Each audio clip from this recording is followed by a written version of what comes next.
So 5.4 Triton 3 valve on an 05, I can't out zoom that, F250. Let's see here.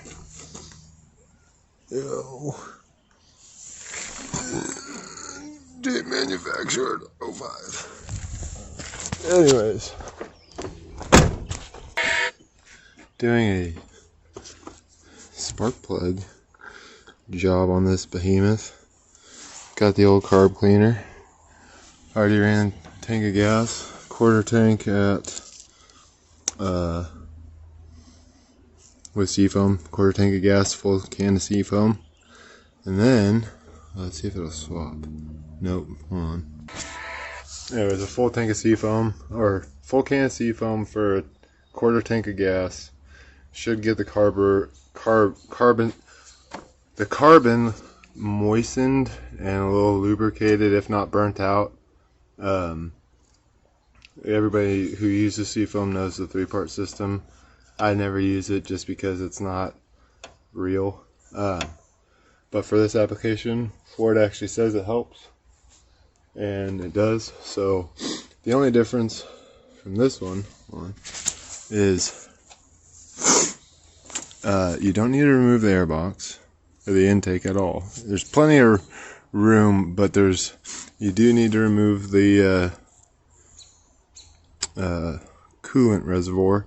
And it's just two size was that.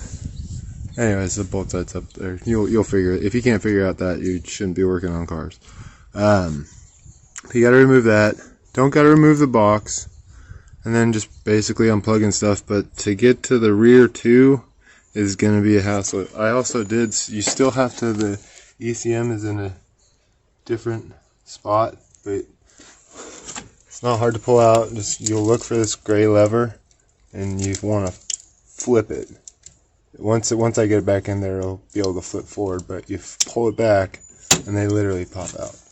And I disconnected a few other lines back here that were connected to it just to give me more room to work further back there. So if you want a faster way of doing things, still be very careful because they break all the time. I'm hoping not to break one.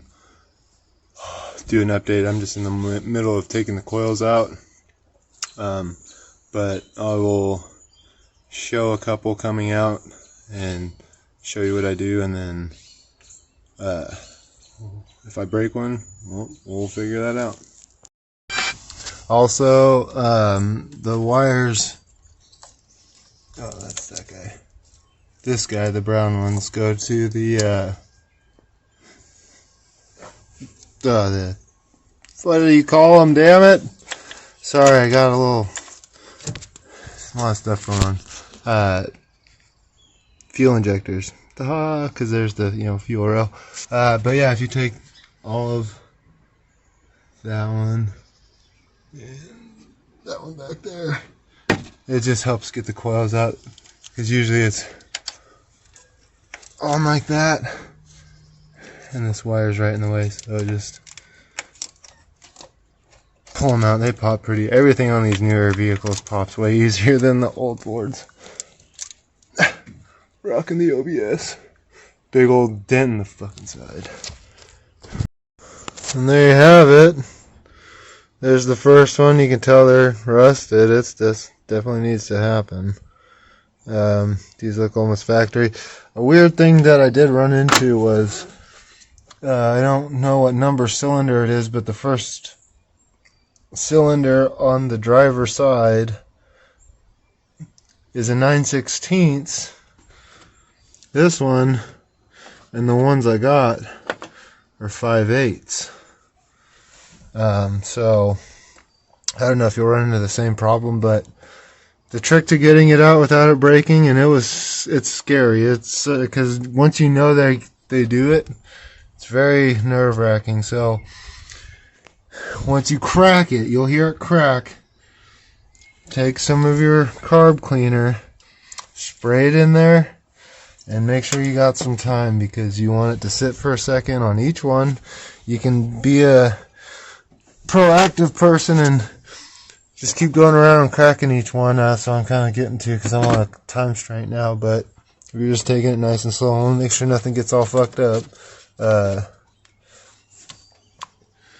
you can just spray each one individually and then when you're done. So this one I'm not done with. That one I'm putting all the way back together so I know that I'm done with it. And then I'll keep moving on down the line. Back to the progress. Got 3 out. Working on the 4th right now. Got it cracked. This guy is the 5/8.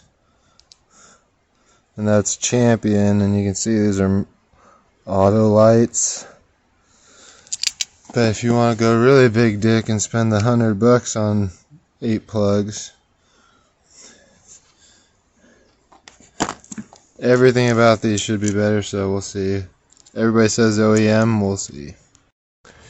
Alright, so just so everybody knows, we all know these spark plugs are fragile, but to be honest, I just got done with the one far back there, breaking it and taking it out, and these 2 front ones, I gotta do this one next. That's the one I was having issues with earlier.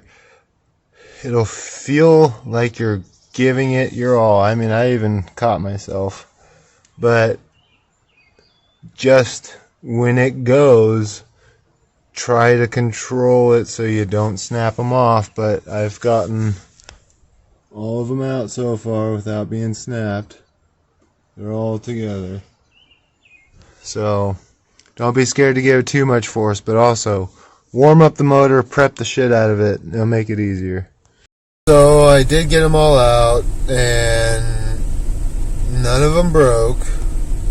But I cannot stress enough the importance of doing it with a warm motor, which is kind of not helpful on the hands, but to prevent 8 hours added on top of your job, warm the motor up, prep it with seafoam, and use as much penetrator or PB blaster might actually work pretty good. I don't think it'd be terrible for your heads, but that's that. Let me know what you think. Thanks for the watch, and give me a thumbs up.